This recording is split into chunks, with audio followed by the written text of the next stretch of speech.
Alright, today we're going to be installing an auto out of range. These things are basically worth their weight in gold, but you can buy them for about $36. They do need two modifications in my experience before they work really well. The first one is this little hook here needs to be filed down a bit, and the second one is that the mounting bolt needs to be a little bit longer. That mounting bolt by default is a 1/4 x 1 3/4 inches, but I have a longer one here, 1/4 by 2 inches, and I find that's just about the perfect length. To file this down, you can just unhook it from the main bar there, stick it in a clamp, file it down nice and square. But through the magic of having two of them, I've already done that. This is what, in my experience, they should look like. That's kind of the sweet spot for me. If you've never installed one of these on your machines before, I recommend starting with the stock and then filing it down as you need it to kind of find the sweet spot. I have very new detectors in my machines, but on older detectors you might need a little bit more space. We're also going to need a 7/16, ideally ratcheting, a 3/8, which doesn't necessarily need to be ratcheting, but it's helpful, and a pair of pliers.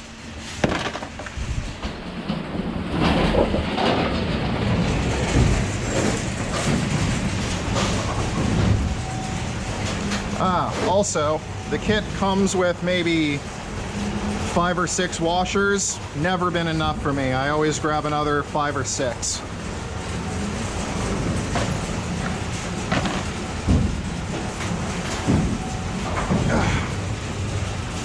So, machine's already locked out and turned off. The first thing we need to do is remove the old out of range system, which will start with this X washer here.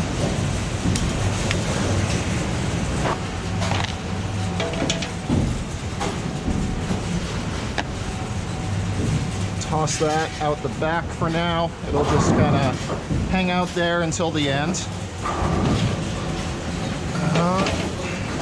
Sometimes this is an X washer pin, sometimes it's an O-ring.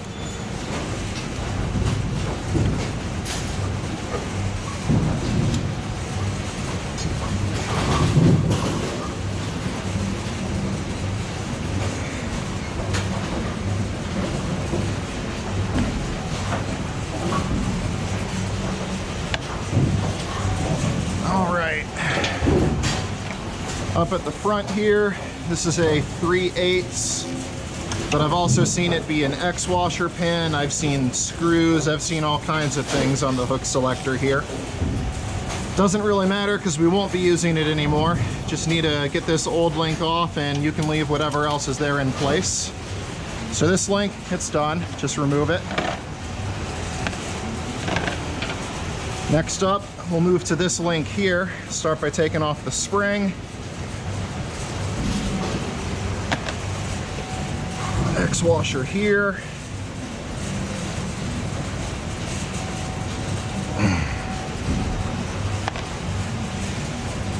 Should be free. This X washer is probably the trickiest one, but hardly the worst on the machine.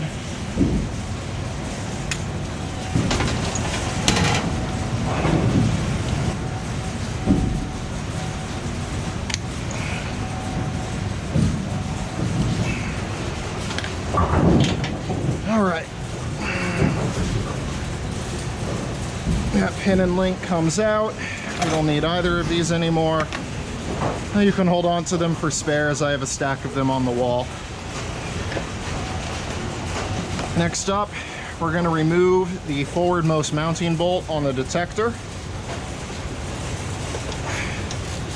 Just a 7/16.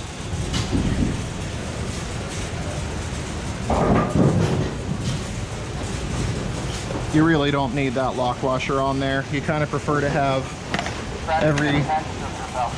every bit of length possible. So take your new bolt. I'm using the 2-inch one. Screw it on in there.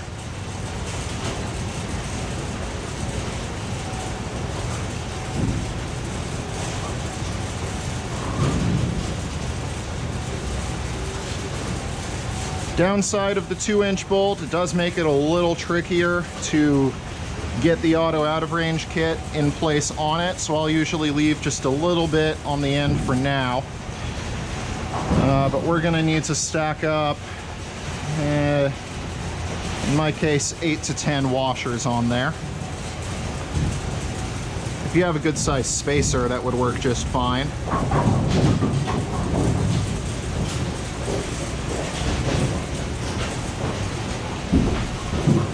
So, pull right here, gonna loop around that. And the goal here is that when the hook is forward, it should be getting right on that spacer where the silver link connects to the hook selector. You don't want it to be too far over or it'll just hit the silver link and won't hook on. You don't want it to be too far left. Well, one, you won't have the bolt space for it, but two, it will, you know, hit the hook selector. So you want it to be somewhere in the middle so that it can pivot down and latch around this little spacer here. I have enough space here that I'm gonna put a washer on the other side, but that's not strictly necessary if you only have those stock bolts and they're just a little too cramped for space. We have this real skinny lock nut here. Careful not to drop this. Definitely never done that before.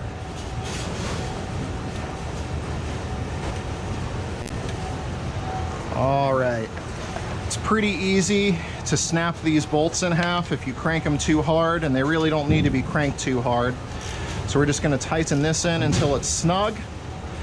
We're gonna tighten the lock washer in, or lock nut in, until it's snugged up against the hook. And then we're gonna back off just a little bit so the hook has some freedom of motion. So that's snug. Right now that hook doesn't want to move. We're gonna back off a little bit. There we go. Now that hook has maybe a little too much motion. That's pretty good. Should be kind of loose. If there's too much friction here, the hook either won't go down, it'll stay stuck up, or more likely, it'll stay hooked, latched around that spacer, and then bad things happen. Your rake will never sweep, your deck will never drop, it'll set new pins from full second deck height, or second cycle hike. I can speak sometimes, I swear. In any case, that's the front of this all set up. Back of it, we're gonna go ahead and remove this cotter pin.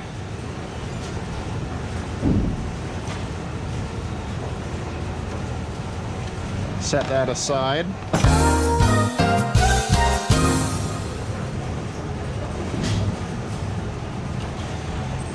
All right, on the back here, we're gonna remove this cotter pin. Set that aside.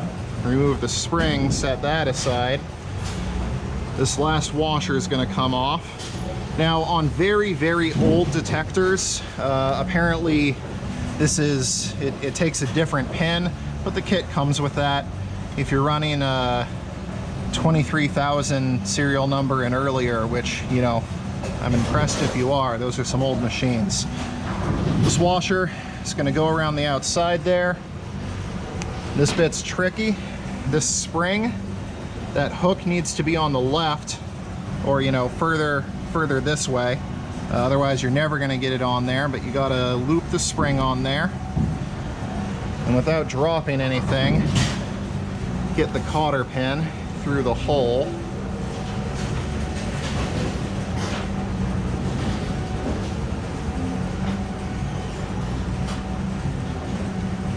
Not something you'll manage with gloves on. All right, now that that spring's secured in place, you're just gonna pull it around the back here, loop it into that hole. This thing's pretty much set. We're gonna tighten this in until it's butting up against here, and it should lift the front hook. I believe the adjustment is about 1/8 of an inch off of the spacer there.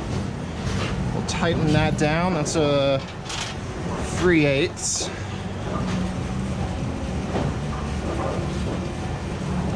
And in theory, we're all set. Gonna run it through some tests.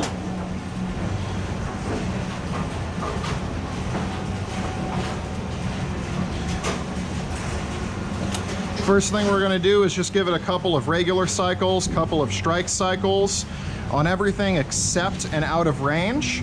That hook should drop down around the spacer and then come back up to allow the hook selector to move forward when it needs to. On an out of range cycle, this is going to stay further forward and it's going to allow the hook to stay down, latch on the hook selector. The machine's not going to stop anymore because we removed the linkage going to, you know, all of the control for the clutch over here. So it'll just keep on running past 90, but this hook is going to keep blocking out the rake, so the rake just doesn't sweep on an out of range cycle. But we're going to do our regular cycles first.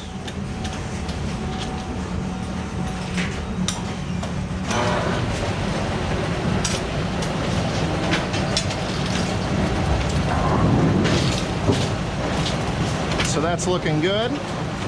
Hook is coming up just as it should.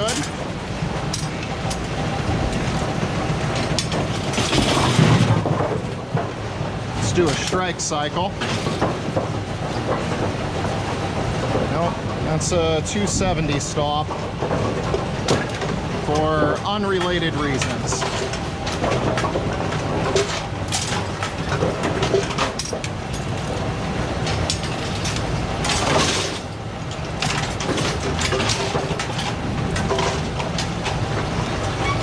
Strike cycle looks good. Give it one more standing pins.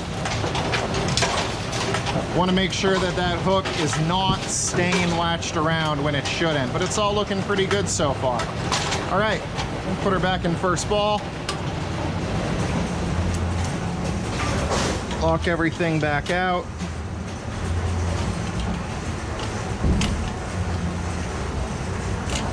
Let's go put some pins out of range.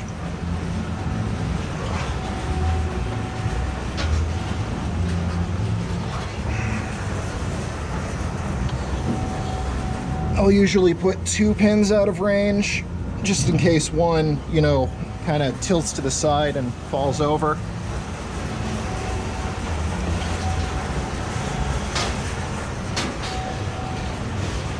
So now that we're out of range, you should see that hook latching around the spacer and staying there until the end of the cycle.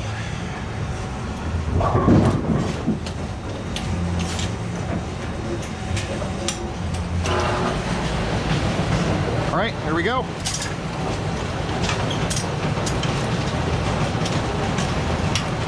Hooks around, stays there. Rake comes back up, we're golden. Put it back in first ball and run it again. Uh-oh, here's a problem. Didn't actually come back up all the way, so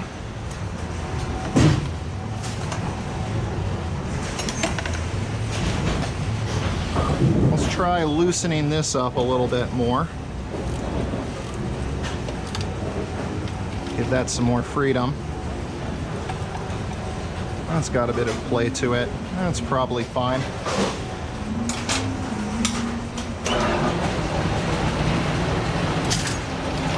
Out of range again. It's latching on.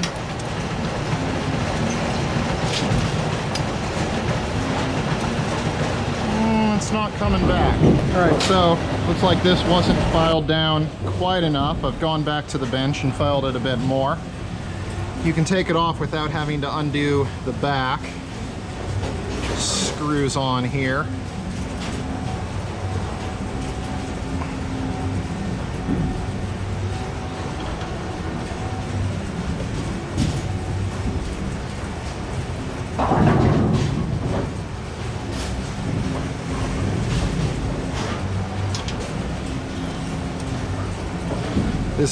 This nut here doesn't need to be crazy tight. All right, get that back on.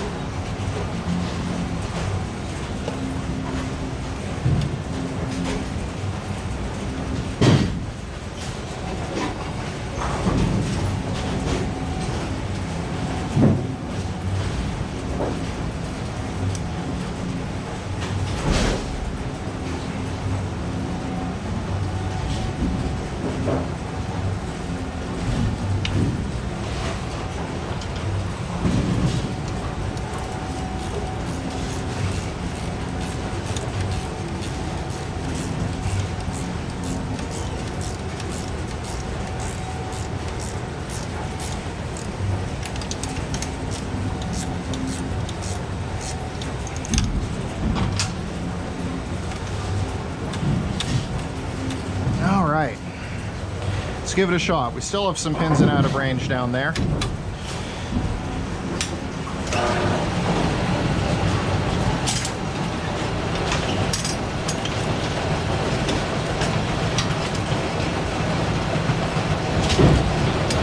All right, once more, I actually had to go back and file this down just a little bit more. Gave it maybe a slight angle, but we still have out of range pins down there.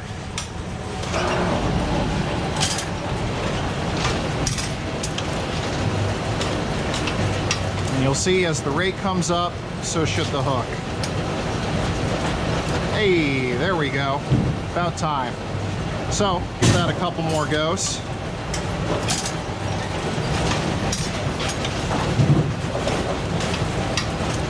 Should be nice and firmly latched on that spacer for the duration of the out of range cycle.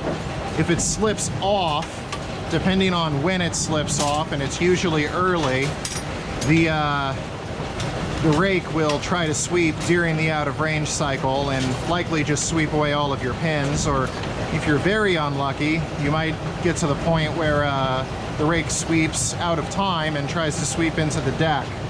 So you do want to be careful when you're setting this up. Be ready to turn the machine off if that hook pops off during the out of range cycle.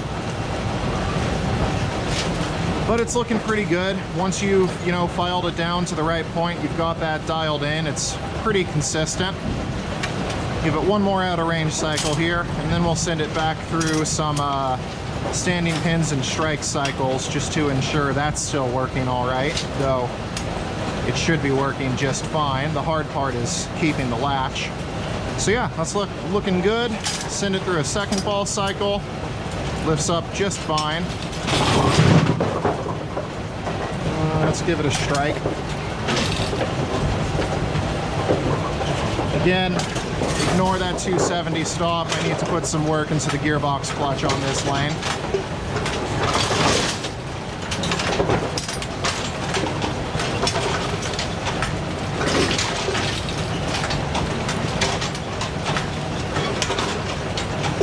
All right.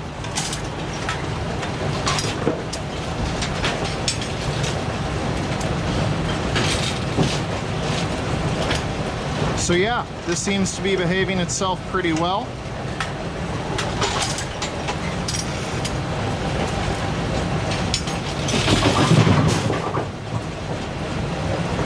If you run into issues with the hook either staying latched around when it shouldn't, or not staying latched around when it should, most likely it has to do with filing it down to the proper width.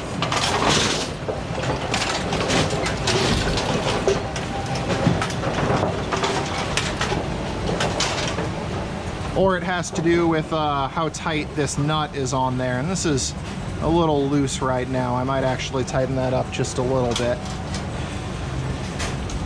because I don't want it falling all the way over into the hook selector. But as long as you have a pretty loose motion there, you're completely fine. The plunger at the back here, tightening it up isn't really going to help you get the hook up if it's latching on there when it shouldn't. This more controls how high up it just sits at idle, which is important. If it's, hanging too low, you might just get it not lifting high enough. If it's too high, then when it goes forward, it won't properly latch all the way around it, and you just won't get a latch at all. But yeah, little eccentricities aside, once you get these things dialed in, they basically just run forever. Get rid of all of your out of ranges. You'll have to clear a bit of deadwood on your lead lanes. But for the most part, they're worth their weight in gold. Can't recommend them highly enough. And then one last thing that I almost forgot.